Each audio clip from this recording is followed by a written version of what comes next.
ራሳችሁን ለምታቀርቡለት ለእርሱ ለምትታዘዙለት ባሪያዎች እንደሆናችሁ አታውቁምን? ጥያቄ ምልክት። ወይም ለሞት የኃጢአት ባሪያዎች ወይም ለጽድቅ የመታዘዝ ባሪያዎች ናችሁ። ነገር ግን አስቀድማችሁ የኃጢአት ባሪያዎች ከሆናችሁ ለተሰጣችሁለት ለትምህርት አይነት ከልባችሁ ስለታዘዛችሁ ከኃጢአት አርነት ወጥታችሁ ለጽድቅ ስለተገዛችሁ ለእግዚአብሔር ምስጋና ይሁን። እዚህ ጋር አሜን ይባላል። ኮሜንት ሴክሽን ላይም አሜን እያላችሁ ጻፉ። አሜን። ለእግዚአብሔር ምስጋና ይሁንለት። ስለ ሥጋችሁ ድካም እንደ ሰው ልማድ እላለሁ። ብልቶቻችሁ አመፃን ሊያደርጉ ርኩሰትንና ለአመፃ ባሪያዎች አድርጋችሁ እንዳቀረባችሁ እንዲሁ ብልቶቻችሁ ሊቀደሱ ለጽድቅ ባሪያዎች አድርጋችሁ አሁን አቅርቡ። የኃጢአት ባሪያዎች ሳላችሁ ከጽድቅ ነፃ ነበራችሁና እንግዲህ ዛሬ ከምታፍሩበት ነገር ያን ጊዜ ምን ፍሬ ነበራችሁ? የዚህ ነገር መጨረሻው ሞት ነውና። አሁን ግን ከኃጢአት አርነት ወጥታችኋል፣ ለእግዚአብሔርም ተገዝታችሁ ልትቀደሱ ፍሬ አላችሁ። መጨረሻውም የዘላለም ሕይወት ነው። የኃጢአት ደሞዝ ሞት ነውና የእግዚአብሔር የጸጋ ስጦታ ግን በክርስቶስ ኢየሱስ በጌታችን የዘላለም ሕይወት ነው። ክብር ለኢየሱስ ይሁን። ሃሌሉያ። ላታኬላ ዶሴ ፓራዳላ ባራባላቦሲያ። ክብር ለወደደን ለኢየሱስ ይሁን። እናመሰግናለን። ሃሌሉያ ሃሌሉያ። ይኸው አሁን የእግዚአብሔርን ቃል በዚሁ ልክ ነው እየተማማርን የምንሄደው። ሮሜ ምዕራፍን 6ን በምናይበት ሰዓት ላይ እንዲህ የሚል ነገር አለ። ጠቅላላ ያሉትን ነገሮችን በዚህ ልክ አሁን ደግሞ ለማየት እንሞክራለን።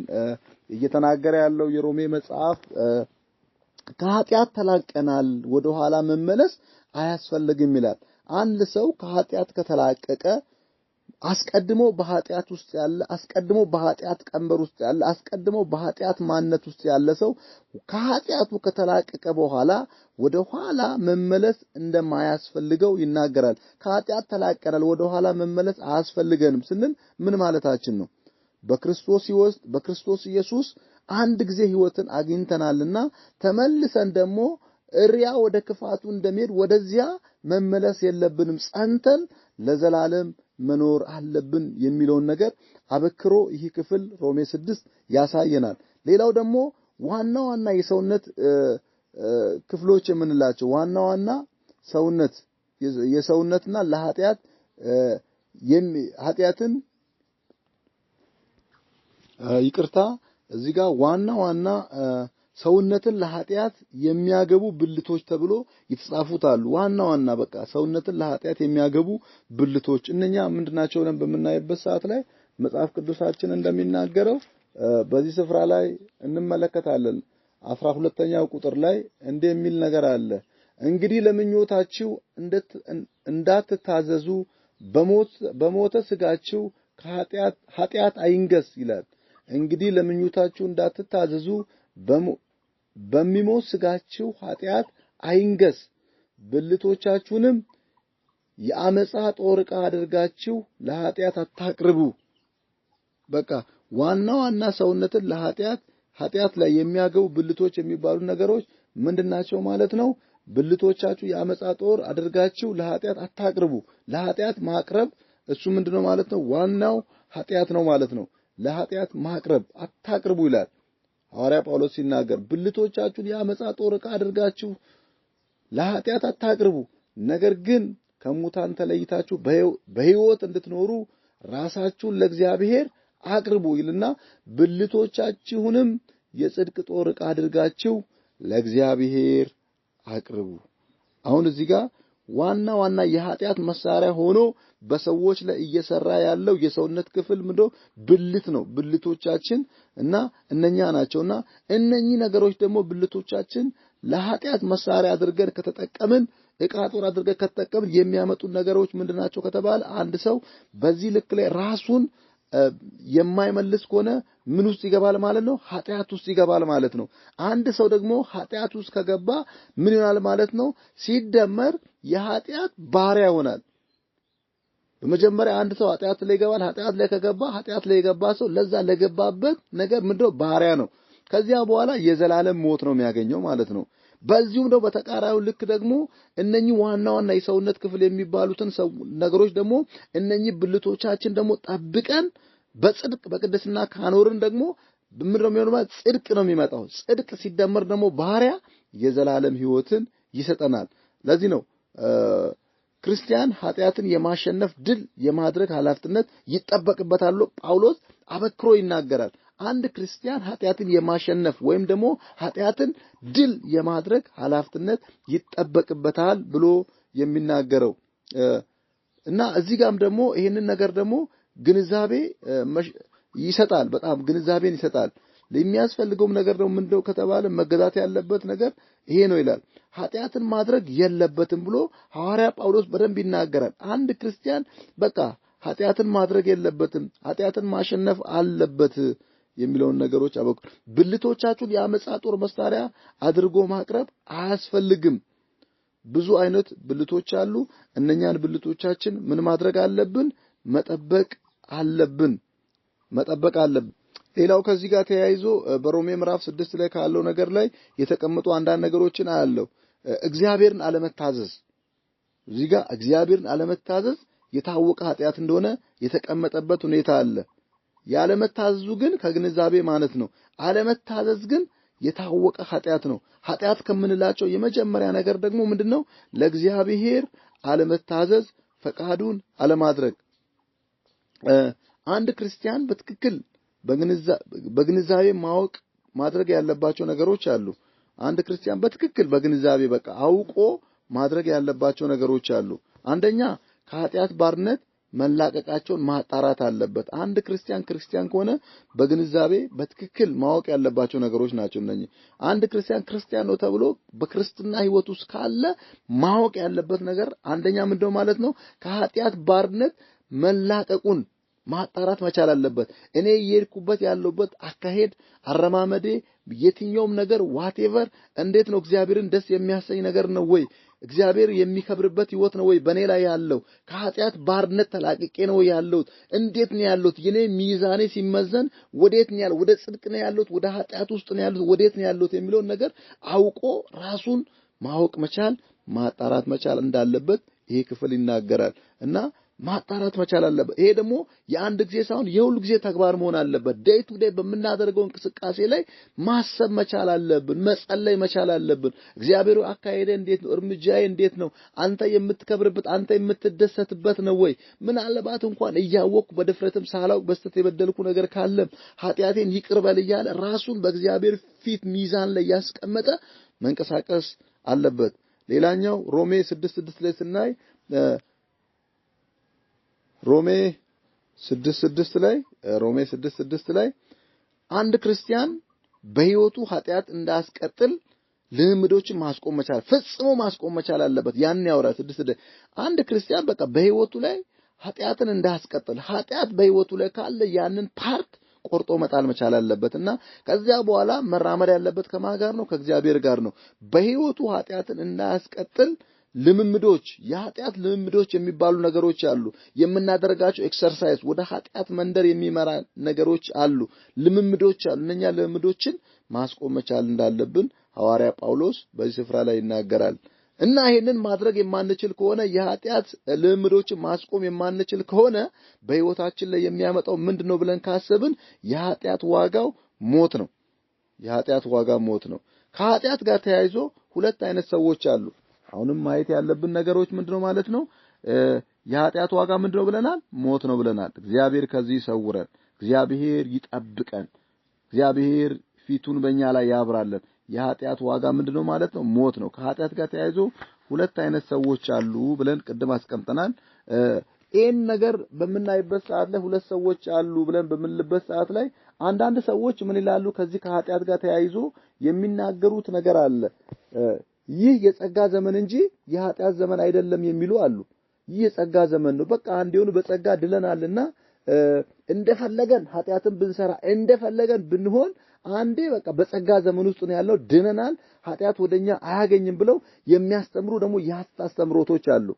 ያስተምሮቶች አሉ ይህ የጸጋ ዘመን ነው አንዴ ድነናል በክርስቶስ ኢየሱስ ነጽተናል ብለው የተለያዩ ምሳሌዎችን እንኳን የሚጠቀሙ ሰዎች አሉ ልክ በሃይላንድ ውስጥ ንጹህ ካደረጉ በኋላ ያንን ክዳን ከድነው በጭቃ ላይ በተለያየ ነገር ላይ ያንከባልላሉ የተለያየ ነገር ያደርጋሉ ከዚያ በኋላ ያ ከላይ ያለው ማንነቱ ጭቃ በጭቃ ሆኗል እና ውስጡ ያለውን ውሃ ምን ያደርጋሉ ይደፉና ያንን ምሳሌ ያሳያሉ ይሄውና በውስጡ የገባው ውሃ መጀመሪያው ንጹህ ስለሆነ የፈለገ እንኳን ጭቃ ላይ ቢንከባለል ውስጡ ያለው ነገር ምንድነው ንጹህ ነው ጸጋ በውስጡ አለ አንዴ ድኗልና ሁለተኛ እንኳን ኃጢአት ቢሰራ ሌላ ነገር ቢሆን ድኗል ብለው የሚያስተምሩ የሐሰት አስተምሮቶች አሉ ከዚያ ልንጠነቀቅ ይገባል ይህ የጸጋ ዘመን እንጂ የኃጢአት ዘመን አይደለም ኃጢአት በእኛ ሊነክስ አይችልም አንዴ ክርስቶስ ኢየሱስ ሞቷል አንዴ ጸድቀናል አንዴ ድነናል ስለዚህ በቃ እንደፈለገን ኃጢአትን ብናደርግ እንደፈለገን ብንሆን በቃ እኛ ሰማይ እንገባለን ብሎ የሚያምኑ ሰዎች ይሄ አይደለም ያመነ ሰው ዴይ ቱ ዴይ ከእግዚአብሔር ጋር መገናኘት መቻል አለበት ከእግዚአብሔር ጋር መሆን አለበት እና ይሄኛው አንደኛው አስተምሮት ነው ከኃጢአት ጋር ተያይዞ ቅድም እንዳልኩ ሁለት አይነት ሰዎች አሉ አንዳንዶች ሰው የመጀመሪያ ሰዎች ይሄንን ይናገራሉ ሌሎች ደግሞ የሕግ ዘመን ነው የሚሉ አሉ የሕግ ዘመን ነው ስለዚህ ማድረግ ያለብን ሕግን ነው ያኔ አይሁዶች የሚያደርጉትን ሕጎችና ሥርዓቶችን የመብላት የመጠጣት እንደገና ደግሞ የአለባበስን ሌላን ግርዛትን እነኚህን የሕግ ዘመን ነው የሚሉ አሉና ሕጉ የሚለውን የሙሴን እነኛን ሕግጋቶችን ማድረግ አለብን ይሄንን ካላደረግን መጽደቅ አንችልም ጽድቅ በህይወታችን ላይ አይሆንም የዘላለም ህይወትን ማግኘት አንችልም የዘላለም ህይወትን እንድናገኝ ምን መሆን አለብን የሕግ ዘመን ነው ሕጉን መፈጸም አለብን የሚሉ አስተምሮቶች አሉና ከነኛም ልንጠበቅ ይገባል እና ስለዚህ ልላችሁ የፈለኩት ነገር አንደኛው ይህ የጸጋ ዘመን እንጂ ኃጢአት ዘመን አይደለም የሚሉ አሉ ሁለተኛ ደግሞ የሕግ ዘመን ነው የሚሉ አሉ ትክክለኛው የትኛው ነው ብለን በመናይበት ሰዓት ላይ እኛ መገምገም መቻል አለብን ምክንያቱም ዛሬም ያሉ ሰዎች ናቸው የሕግ ዘመን ብለው የሚንቀሳቀሱ አሉ የጸጋ ዘመን ብለው የሚንቀሳቀሱ አሉ እኛ ደግሞ የወንጌል አማኞች ክርስቶስ ኢየሱስን እንደ ግል አዳኝ አድርገን የተቀበልን ሰዎች ትክክለኛው መንገድ የትኛው ነው ትክክለኛው አካሄድ የትኛው ነው ብለን በመናይበት ሰዓት ላይ የምንናገራቸው ነገሮች አሉ የትኛው ነው ካልን ኃጢአትን እግዚአብሔር ዛሬም ያወግዛል እግዚአብሔር ዛሬም ከኃጢአት ጋር ህብረት የለውም ኃጢአት የምንላቸው ነገሮች ምንድናቸው ብለን ካልን በእግዚአብሔር ሐሳብና ፈቃድ ላይ አድርግ ተብሎ እግዚአብሔር የሰጠን ትእዛዛቶች አሉና እነኛ ነገሮችን አለማድረግ እንደገና ደግሞ አድርጉ የተባልነውን ነገር ደግሞ አድርገን ያለመገኘት እነኛ ነገሮች ኃጢአት ናቸው እነኛ ኃጢአት ከምንላቸው ነገሮች ላይ ነፍስ መግደል አመንዝራነት አለመታዘዝ ሌሎችም ብዙ አሉ እነኚህን ዝም ብለን በዋናነት ያስቀመጥን ነገሮች ናቸው ኃጢአት የምንላቸው አንድ ሰው ጸድቋል የጸጋ ዘመን ነው ብለን ነፍስ እየገደልን እንደፈለገን ብንንቀሳቀስ ይሄ አይሆንም በጸጋ ዘመን ውስጥ እንደ ክርስቶስ ሐሳብና ፈቃድ መንቀሳቀስ ያለብን ነገር ነው ነፍስ መግደል አመንዝራነት አለመታዘዝ ብዙ አሉ እነኛን ያስቀምጣሉ ስለዚህ እነኚህ ሁሉ ምንድናቸው ማለት ነው ሌሎችን ተጨማሪ ነገሮች እነኚህ ኃጢአቶች ናቸው እነኚህን ዛሬ ማድረግ የለብንም ነፍስ መግደል አመንዝራነት አለመታዘዝ ሌሎችም እነኚህ ኃጢአቶች ናቸውና እነኚህን ማድረግ የለብንም ሌላው ከዚህ ጋር ተያይዞ የመጀመሪያ ህይወቱ ከተቋረጠ በኋላ አንድ ሰው የመጀመሪያ ህይወቱ ከተቋረጠ በኋላ አዲስ ህይወት ጋር ተገናኝታቸዋል የሚል አለ በሮሜ ምዕራፍ 6 ላይ ይሄ ማለት ምን ማለት ነው የመጀመሪያ ህይወቱ አዳማዊ ባህሪው ነው አዳማዊ ባህሪው ከተቋረጠ በኋላ አዲስ ህይወት ደግሞ በክርስቶስ በኩል ተገናኝታቸዋል የሚል ክፍል አለ ስለዚህ ጌታ ይባረክ ሮሜ ምዕራፍ 6ን በመናይበት ሰዓት ላይ ዋና ነጥቦቹ እነኚህ ናቸውና እነኚህን ደግሞ በትክክል በአይምሮአችን ላይ ይዘን መንቀሳቀስ መቻል አለብን ምዕራፍ 7ን በመናይበት ሰዓት ላይ ምዕራፍ 7ም ያው ተመሳሳይነት አለው ከምዕራፍ 6 ጋር ያንን ደግሞ በተወሰነ መንገድ እናያለን እንዲላል ቃሉ ወንድሞች ሆይ ሕግን ለሚያውቁ እናገራለሁና ሰው ባለበት ዘመን ሁሉ ሕግ እንዲገዛለት አታውቁምን ያገባች ሴት ባሏ በሕይወት ሲኖር ከእርሷ ጋር በሕግ ታስራለችና ባሏ ቢሞት ግን ስለ ባል ከሆነው ሕግ ተፋታለች። ስለዚህ ባሏ በሕይወት ሳለ ለሌላ ወንድ ብትሆን አመንዝራ ትባላለች።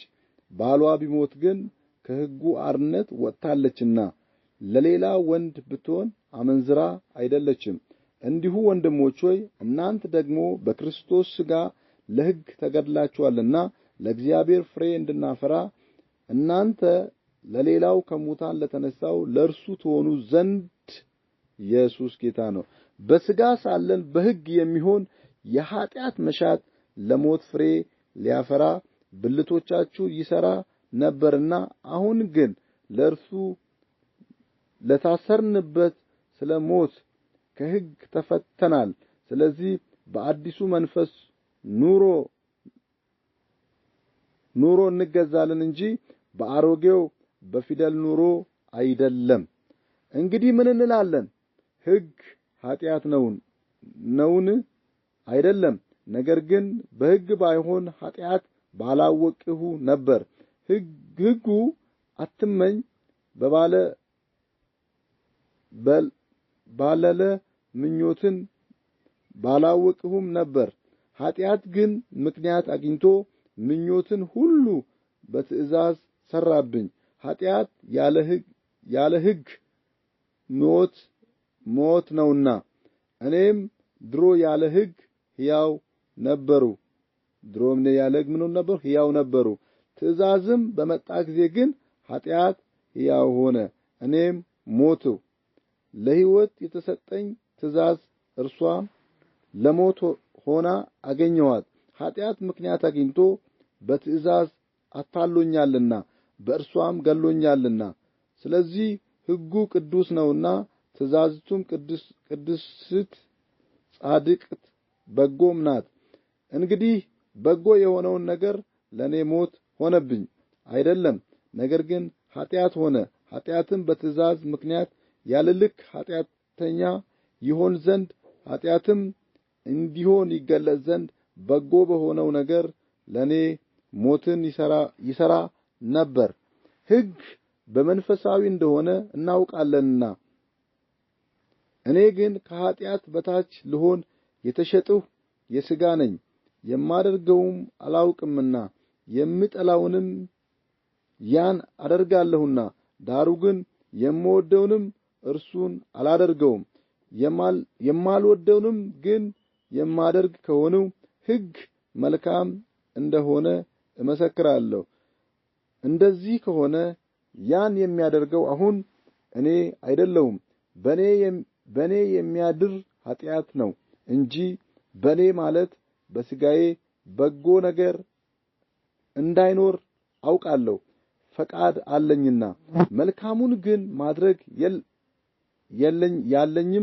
የለኝም። የማልወደውንም ክፉ ነገር አደርጋለሁ። ዳሩ ግን የምወደውን በጎ ነገር አላደረገውም። የማልወደውንም የማደርግ ከሆነው ግን ያን የማደርገው አሁን እኔ አይደለሁም፣ በእኔ የሚኖር ኃጢአት ነው እንጂ። እንግዲያስ መልካሙን አደርግ ዘንድ ስወድ በእኔ ክፉ እንዲያድርብኝ ሕግን እገኛለሁ። በውስጡም ሰውነቴ በእግዚአብሔር ሕግ ደስ ይለኛልና። ነገር ግን በብልቶቼ በአእምሮዬ ሕግ ጋር የሚዋጋንና ብልቶቼን ባለ ኃጢአት ሕግ የሚማርከኝ ሌላ ሕግ አያለሁ። እኔ ምንኛ ጎስቋላ ሰው ነኝ! ለዚህ ሞት ከተሰጠ ሰውነት ማን ያድነኛል? በኢየሱስ ክርስቶስ በጌታችን ለእግዚአብሔር ምስጋና ይሁን። እንግዲህ እኔ በአእምሮዬ ለእግዚአብሔር ሕግ፣ በሥጋዬ ግን ለኃጢአት ሕግ እገዛለሁ። ምዕራፍ 7ን በምንመለከትበት ሰዓት ላይ ጠቅላላ ስለ ሕግ የሚናገር ክፍል ነው እና ከዚህ ከሕግ ጋር ተያይዞ ሕግን ጠንቅቀው የሚያውቁት እነማን ናቸው? ምናልባት ሕግን ስለ ሕግ ጠንቅቀው የሚያውቁት እነማን ናቸው ከተባለ አይሁዳውያን ናቸው። እና እነኚህ አይሁዳውያኖች ጋር ደግሞ ሕግ በጣም ነው የሚያጠብቁት። ከዚህ ከሕግ ጋር ተያይዞ ስንት አይነት ህጎች አሉ የሚለውንም አብረን እናያለን።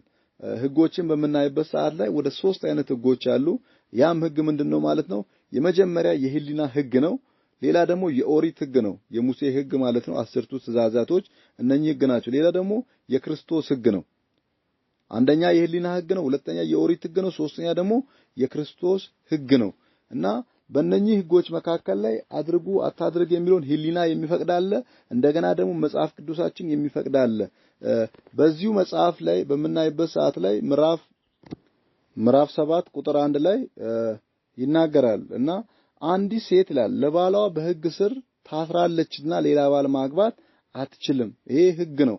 እና አንዲት ሴት ለባሏ በህግ ታስራለችና ሌላ ባል ማግባት አትችልም። መጽሐፍ ቅዱሳችን ለዚህ ነው እዚህ ጋር በሚናገርበት አንዴ ወንድሞች ወይ ህግን ለሚያውቁ እናገራለሁ። ህግን የሚያውቁ አይሁዳውያኖች ናቸው። ለነኛ ሰዎች ሐዋርያ ጳውሎስ እናገራለሁ እያለ የሚናገረው ቃል አለ። ሰው ባለበት ዘመን ሁሉ ህግ እንዲገዛው አታውቁምን? ጥያቄ ምልክት ለራሳቸው ይጠይቃቸው ነበር። ያገባች ሴት ባሏ በሕይወት ሲኖር ከእርሱ ጋር በህግ ታስራለችና ባሏ ቢሞት ግን ስለ ባሏ ከሆነው ህግ ተፋታለች ይላል። ህግ እዚህ ጋር ያስራል፣ ህግ ይፈታል። ያንን ነገር ነው እየተናገረ ያለው። እና ስለዚህ ባሏ በሕይወት ሳለ ለሌላ ወንድ ብትሆን አመንዝራ ትባላለች። ምን ሆናለች? አመንዝራ ሆናለች ማለት ነው። ምን ኃጢያትን ሰርታለች ማለት ነው። ባሏ ቢሞት ግን ከህግ አርነት ወጣለች። ከህግ አርነት ያኔ በወጣችበት ሰዓት ደግሞ ለሌላ ወንድ ብትሆን እንኳን አመንዝራ አይደለችም ይላል። እና ህግ ያሰራት ነገር አለ። ህግ በራሱ ምንድን ማለት ነው? ኃጢያትን ይዞ የሚመጣ ነው። ህግ በሌለበት ኃጢያት አይኖርም። ለምሳሌ እግዚአብሔር እንዲያደረገ በዘፍጥረት ምዕራፍ ላይ አዳምንና ሔዋንን በኤደን ገነት ካስቀመጣቸው በኋላ ህግን ነው በመካከላቸው ያስቀመጠው። እነኚህን በኤደን ገነት ሁሉ ያሉትን ምን አድርጓቸው? ተንከባከቧቸው አለ። ተንከባከቧቸው፣ ተጠቀሟቸው፣ ግዟቸው፣ የራሳችሁ አድርጓቸው ካለ በኋላ ግን ከዚህ ከሕይወት ዛፍ ያልሆነችው አንዷን ግን ምን እንዳትነኩ ብሎ አስጠነቀቃቸው። ያ ምድማን ህግ ያኔ ወጣ። ህግ የወጣውን ህግ በመተላለፋቸው ኃጢያት ውስጥ ገቡ። ህግ ምንድነው ማለት ነው? ለኃጢያት መሰረት ነው ማለት ነው። እና አንዲት ሴት ባሏ በሕይወት እያለ ለሱ ትሁን ነው። ለነገር እሱ እያለ ሌላ ወንድ ጋር ብትሆን አመንዝራ ናት ይላል። ነገር ግን ባሏ ከሞተ በኋላ ግን ሌላ ወንድ ብታገባ አመንዝራ እንዳልሆነች የሚናገርበታል። አንዲት ሴት ለባሏ በህግ ታስራለችና ሌላ ባል ማግባት አትችልም። በቃ በክርስቶስ አትችልም ብሎ እዚህ ጋር 4 ነጥብ ደምድመዋል ማለት ነው። ይሄንን አድርጋ ከተገኘች ምንድነው ማለት ነው? አመንዝራ ሆና ትገኛለች ማለት። ስለዚህ ይሄን ነገር ማድረግ የለባትም። ባሏ በሕይወት እያለ የባሏ መሆን አለባት። በዚያ ህግ ታስራለች። ባሏ ከሞተ በኋላ ግን ሌላም ብታገባ ምንድናት? አመንዝራ እንዳልሆነች ቃሉ ይናገራል ማለት ነው። እስካሁን የተናገርናቸውን የህግ ስራዎችን ሁሉ ደግሞ እዚህ ጋር አንድ ነገር አለ። የህግ ስራዎችን ሁሉ ያኛው በነበረ የህሊና ህግ አለ፣ የኦሪት ህግ አለ፣ እንደገና የክርስቶስ ህግ አለ ብለን የተናገርናቸው ነገሮች አሉ። አንድ ነገር ግን በጣም ማስቀመጥ የሚፈልገው ነገር ምንድነው ማለት ነው? በክርስቶስ ስጋ ይላል መጽሐፉ ሲናገር፣ በክርስቶስ ስጋ እናንተ ለህግ ስራ ተገድላችኋልና ወይም ተለይታችኋል። በክርስቶስ ስጋ እናንተ ለህግ ስራ ተገድላችኋል። ያኔ የነበረውን ስጋ የህግ ስራውን ሁሉ ክርስቶስ ኢየሱስ ምን አድርጓል ማለት ነው? ከናንተ ላይ ኮሎኒያችሁን ሁሉ ወስዷል። ስለዚህ ክርስቶስ ኢየሱስ እናንተን ከህግ ስራ ምን አድርጓችኋል? ለይቷችኋል። ስለዚህ የመዳኛ መንገዱ የመጽደቂያ መንገዱ ምንድነው ማለት ነው? ክርስቶስ ኢየሱስን እንደ ግል አዳኝ አድርጎ ማመን ነው። እናንተ አሁንም ይሄን ድምጽ እየሰማችሁ ያላችሁት በክርስቶስ ስጋ እናንተ ለህግ ስራ ተገድላችኋል ወይም ደግሞ ለህግ ስራ ምን ሆናችኋል? ተለይታችኋል፣ ነፃ ወጣችኋል። ይሄ በዚህ ጋር አንድ አያዤ ማስቀመጥ የሚፈልገው ነገር የፊደል ኑሮ የሚል ነገር መጽሐፍ ቅዱሳችን ላይ ቀደም ምዕራፍ 7 ላይ የፊደል ኑሮ ማለት ምን ማለት ነው ከተባለ የፊደል ኑሮ ማለት አሮጌ ኑሮ ማለት ነው። ምዕራፍ 7 ላይ ቀደም የፊደል ኑሮ የሚላት የፊደል ኑሮ አሮጌ ኑሮ ማለት ነው። ይህ ማለት ደግሞ የፊደል ኑሮ የሚለው አሮጌ ኑሮ ማለት ብለን ያስቀመጥነው የሙሴ ህግ ነው። የሙሴ የጻፋቸው ህጎቹ እነኚህ ምንድናቸው? የፊደል ኑሮዎች ናቸው። የፊደል ኑሮ ደግሞ ምንድነው ካልን ይሄ አሮጌው ኑሮ ነው። ስለዚህ ከአሮጌው አዳማዊ ባህሪ በክርስቶስ ኢየሱስ ነፃ ወጥተናል። ሃሌሉያ። እና ሌላው ደግሞ የመንፈስ ኑሮ የሚል አለ።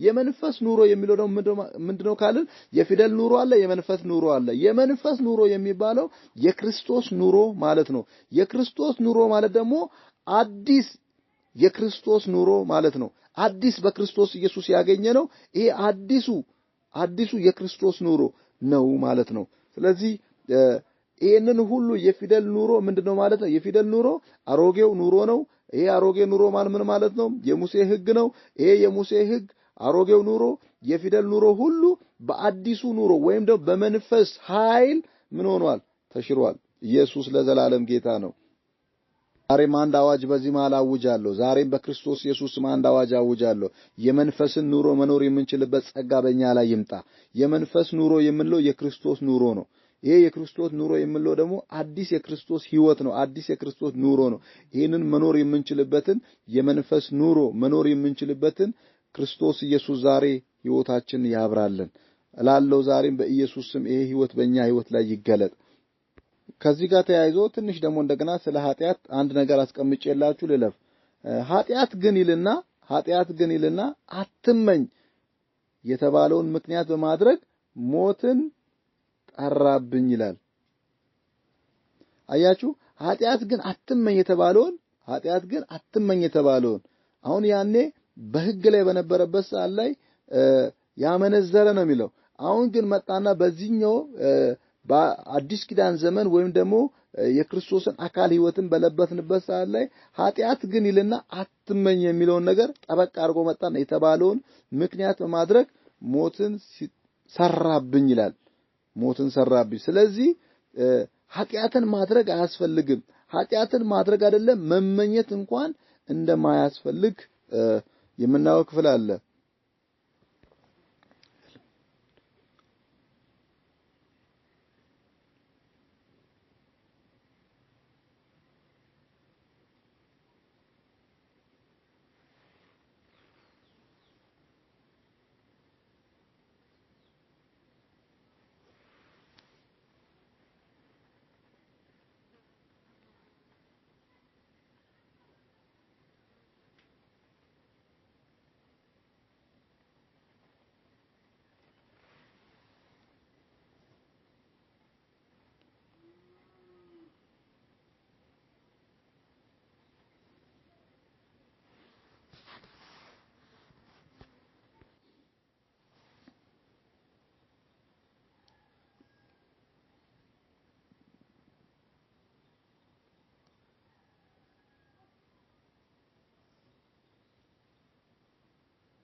ተብሎ